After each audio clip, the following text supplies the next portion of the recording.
The procedure here is because they've been here for like 2 weeks already, si Nobesio and Makadat. Okay pa rin sa amin, dito kayo mag-stay but we will be informing the speaker about this. So may we clarify from both of you kung you wanted to be released or actually hindi na naman kayo under our custody, but you wanted still to be here for your protection. Do you still wanted to continue your stay here or you wanted to be released? Sige, Michael Nobesio.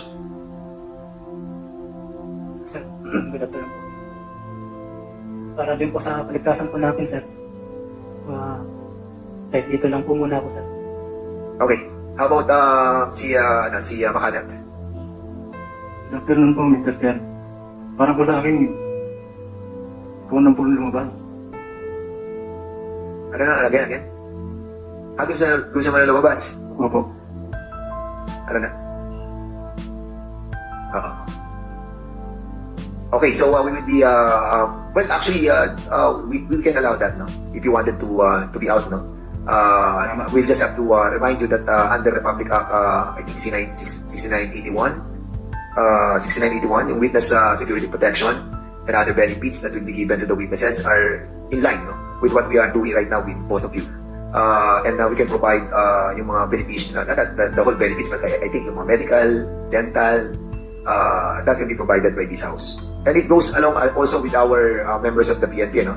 I think the medical and the dental services are all being given to you, no? And we are also trying to meet out other requirements or other requests coming from all of you, no? Hindi naman po kami dito. Basta may dumating kayong mga request, pinipirmahan ko na agad para for your convenience as well. Sige, si Pio Quinto. Sige, go ahead. Magandang hapon po sa inyo mga membro po ng chairman nito. Mr. Chairman, humingi po sana ako ng consideration na kasi meron po kaming na-receive po na order na dismissal on PNP service na po kami. Humingi po ako sa inyo ng magandang kalooban po at mabigyan niyo po sana kami ng kahit konting panahon lang po na makasagot po kami sa dismissal order namin kasi binibigyan po kami ng about 10 days lang po. Kung maaari po sana para ano po namin yung MR po saka yung mga document need ng sasagutin po naming desisyon. Pwede makaalpas lang po siguro sa Tagalog term po, makaalpas lang po kahit siguro 5 days para maano lang po namin yung dismissal order po. Yeah, but siguro before we decide on that, can we ask General Artates of the because there are separate investigation that being conducted by them. It is separate with us as well, no? Iba yung sa amin, iba yung sa kanila. So there's no linkage about our decision and their decision on the dismissal. So we can give the for law, no? But of course, we wanted to get the side of the PNP on this. Can you kindly educate us, General Artates, on the issue of dismissal of these following personalities? That's true, Your Honor. The case under summary hearing proceedings have finally been resolved, and per recommendation of the summary hearing officer and careful study of these 34 case folders, medyo mahaba po yun, kaya inabot po ako ng mga ilang araw. And na-decisionan ko na rin po, or I have resolved all of those 34 cases, Your Honor. So in other words, yung excuse me, sorry. So you have decided on the dismissal of the following personalities, the 34.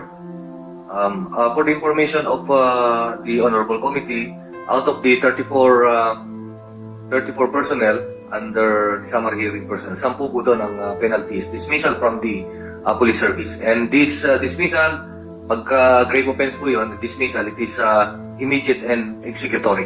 So in other words, all of those who are under our custody, they have been issued dismissal, Only 10, Your Honor. Yeah, we have. Oh yeah, okay, sige. So those 6 na under our custody, yung mga non-commission ay na-issue na ng dismissal. That's true, Your Honor. And how about sila Colonel Cabradilla and General Mariano? Is it within the powers of the President? This conduct of summary hearing proceeding for Colonel Cabradilla and General Mariano is still pending. We are waiting for With the office of the President? Or no, we are waiting for the presidential clearance. Oh, Your Honor. presidential clearance. You haven't gotten yet the presidential clearance. None yet, Your Honor. Not yet. Okay, that's the reason why wala pa kayong decision for that. Okay, I'll be asking the body for that request coming from Pio Quinto, no? Since they're going to answer back on the dismissal process that was submitted to that was given to them, no? So, what's the decision of the body? Okay, Congressman Paduano. Ayan, for law, lifting of contempt, ang problema po natin yung 2/3 pa rin ng quorum. So, we have to ask for some members, which is the premise of the House, to report to this committee so that we can act on the request of those members of PNP cited in contempt for law. Except, of course, for General Mariano and Cabradilla because ongoing pa yung summary dismissal proceeding. Okay, so since we'll just try to find out those other congressmen who are just nearby to be present here, members, no? Siguro tawagan na lang natin in a while. But for the meantime, we'll be proceeding with our investigation. And those who wanted to speak, Mr. Chair, Congressman Ako, please. may I ask General Natates, sino po yung na-dismiss na from the service? That is, you are recognized. Yes, thank you, Your Honor. For the information of the Honorable Committee, there are 10 personnel, part of the 34 personnel who have undergone summary hearing proceedings. They are Police Corporal Rexes U. Claveria, Police Staff Sergeant Christian C. Corpus, Police Staff Sergeant Roy G. Pioquinto, Staff Sergeant Danilo L. Desder, Staff Sergeant Mark J. Democrito, Police Executive Master Sergeant Arsenio K. Valle, Police Captain Sherwin Limbawan, Police Major John Patrick O. Magsalos, Police Major Jason D. Quijana, and Police Lieutenant Colonel Jolet T. Guevara, Your Honor. And this is 10 out of the 34. Were the others also meted penalty? The others were not meted the penalty, Your Honor, but with different kind of penalty like penalty there- ranging from... They were also punished but not dismissed. That's true, Your Honor. Thank you. Thank you, Mr. Okay, 1 minute suspension.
Okay.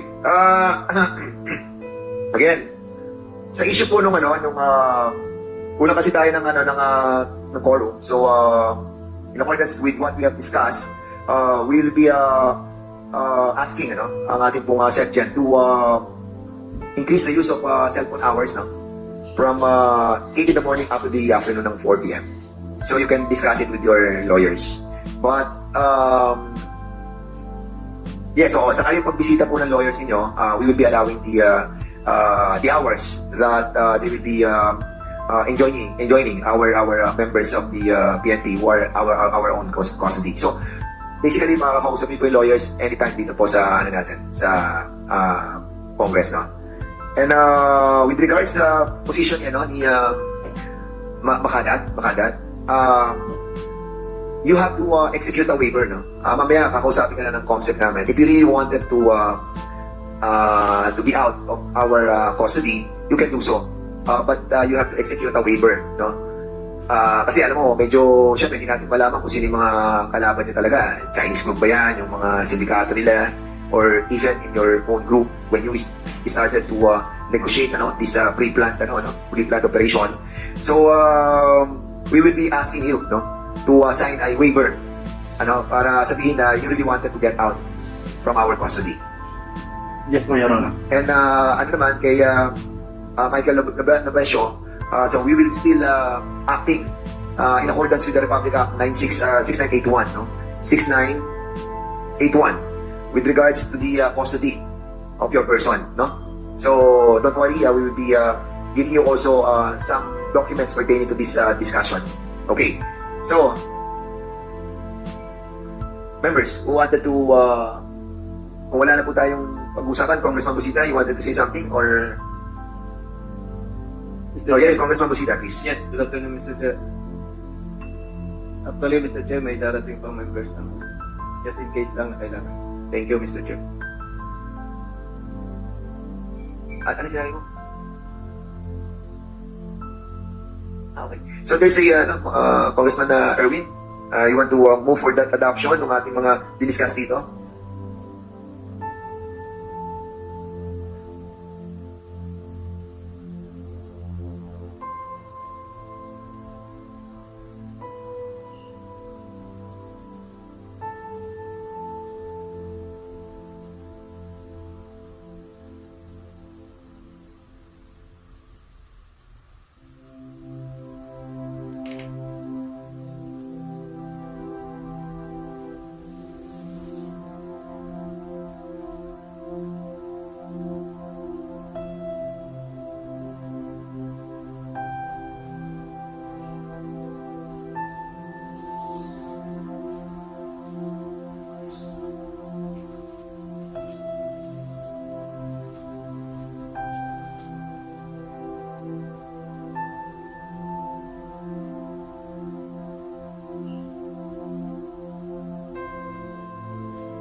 Hearing resumed.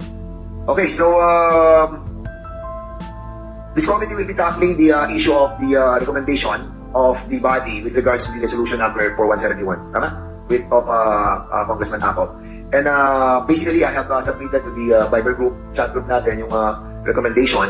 And most likely, by Monday or Tuesday, we will be discussing the content and intent of that recommendation.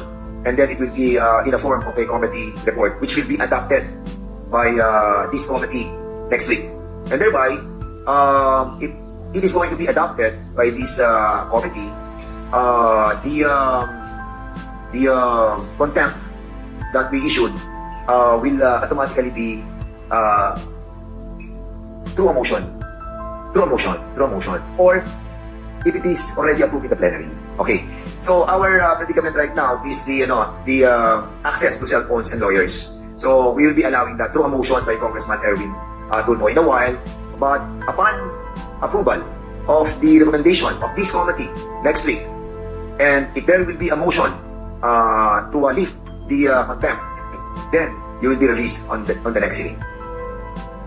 Okay? Sige, Mr. Pio Quinto. Sir, maraming salamat po sir sa mga magigiting namin congressman at sa inyo chairman na pinagbigyan niyo po kami. Ano lang po, additional lang po, meron po kasing sa appeal po namin bilang PNP, meron po kasi kaming tinatawag na present of the, kailangan po namin presenta yung sarili namin for passing the MR po. The procedure. Yes sir. Okay. The procedure. We understand. So we'll be asking, Colonel Jesse, about this, or General Ratates, about yung, yung actual presence, Yes sir. those accused, no? Yes sir. So how will you correct this, this problem? Is that a mandatory requirement? Chair, I would like to acknowledge the presence of Congressman Ramon Rodrigo Gutierrez of the One Rider Party List. Sir. Thank you, Your Honor. The reply or MR or any reply with that resolution can be physical or can be mailed, Your Honor. Through registered mail. So through registered mail or through their lawyers na lang? Pwede. That's true, Your Honor. Okay, so that answer your query, Pio Quinto. Correct? Yes sir. Kung ano lang po sana sir, kung mabibigyan lang po sana kami ng pagkakataon kasi may mga documents po namin na nasa bahay po namin eh.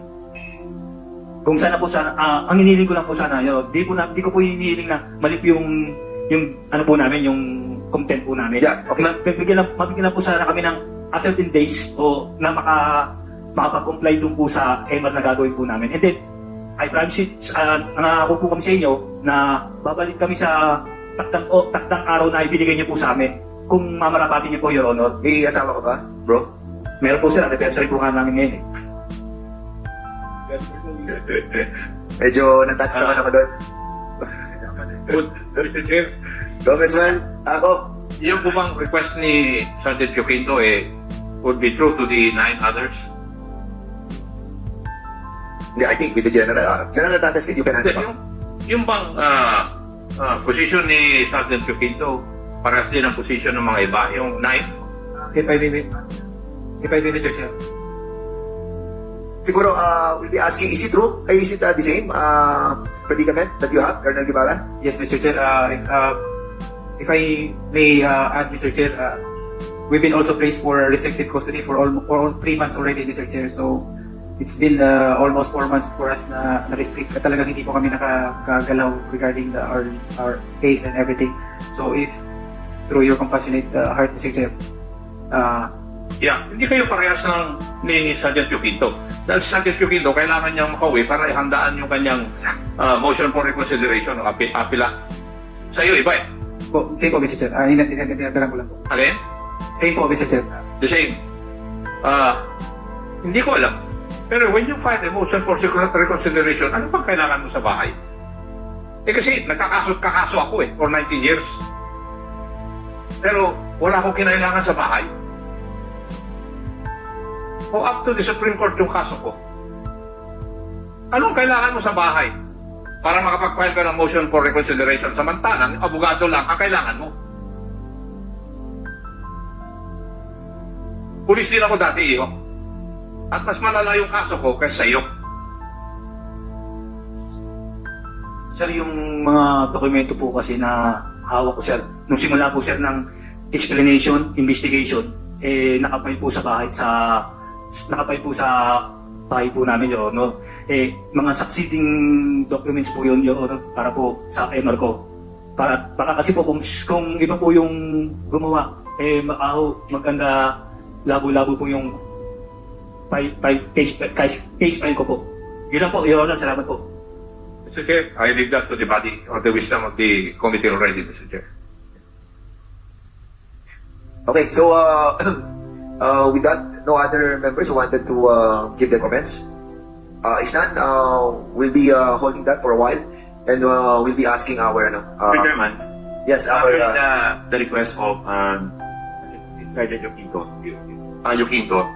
Pio Quinto, pwede mo naman, Sergeant, siguro, since may asawa ka naman, gusto naman ngayon ng video call, siguro yung folder mo naman, kung pwede mo sabihin sa misis mo na baka po pwedeng pakipadala rito sa iyo sa Congress. Kung yun lang naman ang iyong kung yun lang naman ang iyong problema, dahil file mo naman yan, maaaring alam yan ng asawa mo. Okay, ganito na lang gawin natin, Congressman Arrogancia.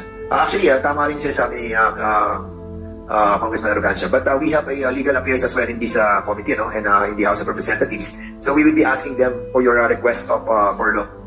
Kung ilang couple of days lang naman yan, maybe the legal affairs will allow it. But we will be, I think we will be adopting that as well, if ever that we will finding out that there is a legal basis for that. No?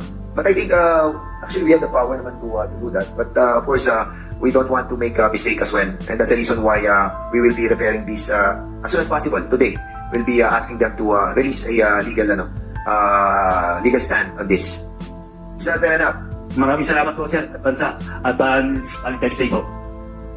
Sige, gawa na kayo ng written request para ibigay niyo sa amin. Today, ha? Sige, Congressman, pagawa na. Anyway, matanong lang kasi ang pagkaintindi ko, when I talk to Vice Chairman Bernardo at saka kay RD, sa gilid, hindi naman 10 days na hindi naman 5 days, that's 10 days. You're given 10 days, tama. Now, first, ang tanong, have you received the dismissal order now? Yes, sir. When? Nandito po sa file, nasa When? po, sir. When? Dito po sa, sir, sa... Kailan? Kahapon po, sir, kahapon. Kahapon. So, Yes, sir. kahapon, yung 10 days mo, that was Tuesday. That was Monday. Tama? Monday. Correct? Yes, sir. Also, next Monday, 7 days. So, Thursday. Hanggang Thursday ka na. Pwede. Sumagot. You're given 10 days, di ba? Yes, sir. Tama. Yes, sir. Kung ma-release ka ng Monday o Tuesday, may isang araw ko pa, hindi mo kaya. Ikaw lang in your case. Hindi po siguro kakayanin, Your Honor. Okay. Yan ang tanong ko kasi as mentioned by the chairman, next week we'll approve the committee report and we might lift the contempt order by next week. Unless otherwise, late afternoon, before we adjourn, if you have a quorum, and somebody will move for the lifting Orlo, or yung giving you 5 days, pag in-approve ng body, isang process pa yan, baka kinabukasan. Kasi dadantay sa Secretary sa Speaker's Office. Kailangan nilang pirmahan yan. Now, ang inano ko lang, so, hindi kaya ng 2 days. Hindi kaya. Siguro po, Your Honor, nagpapasalamat na po kami kung hanggang doon na lang po yung pagbibigay niyo sa amin. Sige, okay. So, lahat ng mga nakakontent, nakadetain yan dito sa House, natanggap niya yung mga dismissal order niyo? Andiyan na? Okay. So, tayo siya tingnan natin mamaya kung we can give them furlough to prepare all the documents doon sa defense nila. Just give us the letter request, and we will be speaking with our legal affairs. And baka sakali mabigyan natin today or tomorrow. Okay? Tapos, we'll be asking this morning we have discussed the body worn camera. The very reason that we wanted to discuss it para maging aligned doon sa Congressman Emano, you are acknowledged. So, basically, yun ang pinapasrak namin yung sa body worn camera and CCTVs. And unfortunately, wala nga tayo mabigat na penalties pagdating sa body worn camera. And that's the reason why probably yan ang nagiging parang nagiging deterrent pa nga yung Anyway, we just wanted to ask, yung si Napolcom, saka, sa Napolcom, BC, Bernardo, with regards to making our institution much more stronger, para at least may quick kami sa Monday pag-approve namin ng recommendation, lacking on this issue. Ako, I think the law itself, no, yung 8551 saka 6975, is wrong naman siya, no? But unfortunately, siguro yung mga ganitong lapses sa ating sa Supreme Court decision doon sa NMAC nila. So, kanina napag-usapan natin na wala siyang penalty, no?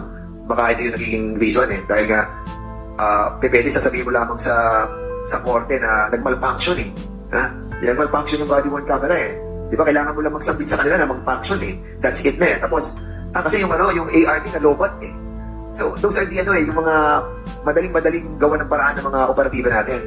Yun ang ginagamit nila para makaalis dun sa sa paggamit nun, So, what's your take on this?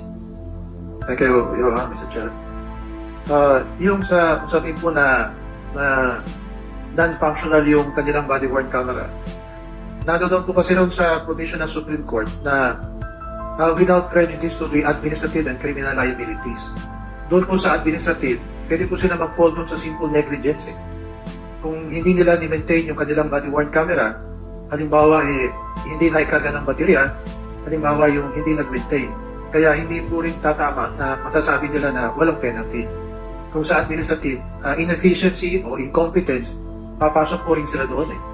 At kung sakaling nandoon din po kasi sa Supreme Court rules na merong kinakailangan kasi yung body-worn camera to establish yung chain of custody ng evidence, requirement po yun sa Section 21 ng Dangerous Drugs Act. Requirement din po ng Section 38 ng Firearms Law na sa planting of evidence, kailangan din yung chain of custody. Kung madidevelop po yun, papasok po rin sila ng grave misconduct doon kasi nga kung naging intentional yung pagbanggel ng operation sa drug cases at doon sa service ng warrant doon sa firearms, depende po rin sa handling. But would you agree with me, Ms. Bernardo, that sometimes na nagkakaproblema because ang content na nakalagay doon sa NMAC resolution, just report it out with the proper court, issuing ng warrant, ay sufficient enough. Pag sinabi nila it's not working, they will accept it.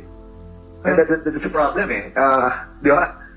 Yung po yun, kung yung sa non-functional yung kanyang body-worn camera, if it was a result of negligence for low maintenance at low preservation ng body-worn camera, responsibility rin po kasi nila yun Kasi pag nawala po yung body-worn camera, pwede rin silang kasuhan ng malversation kasi nga property accountability yun Kaya if by reason of their position, they are the custodian ng body-worn camera at kung ito ay mawala, pwede rin po mag-fall yun sa criminal Kasi ang malversation po, hindi lang yung cash, pati yung property accountability. Kaya on a case-by-case basis po. So, ang magiging penalty lang nila dito is administrative. Di ba? Tapos, possible criminal case against them. Pag yung, yun lang yung magiging, parang pag titignan mo yung penalty is so little, Kaya, I think, talagang dapat ang penalty dito sa maling paggamit ng body-worn camera is so big that they will be not attracted to disfigure or make it loss yung ating mga body-worn camera. Would you agree with that? Pwede po yun, ma-enhance ng proposed legislation para magkaroon ng parameters at framework. Pero kung yung pag-dismantle o kaya pang-disable ng body-worn camera is to bungle those cases, magpo-fall po yun ng Section 92 ng Dangerous Drugs Act, ng bungling of cases, para ma-dismiss yung kaso kung mapatunayan na ito'y sinadya, hindi ito by accident na mag-malfunction. Kung yung pag-service ng warrant, planting of evidence po yun, kung sinadya, kagaya po itong napag-usapan dito sa hearing, na from the start, it was not really at all a service of an honest to goodness search warrant, talagang planting po yun, magpo ng Section 38. Okay. At case-to-case basis. Alright, thank you so much with that input. Okay.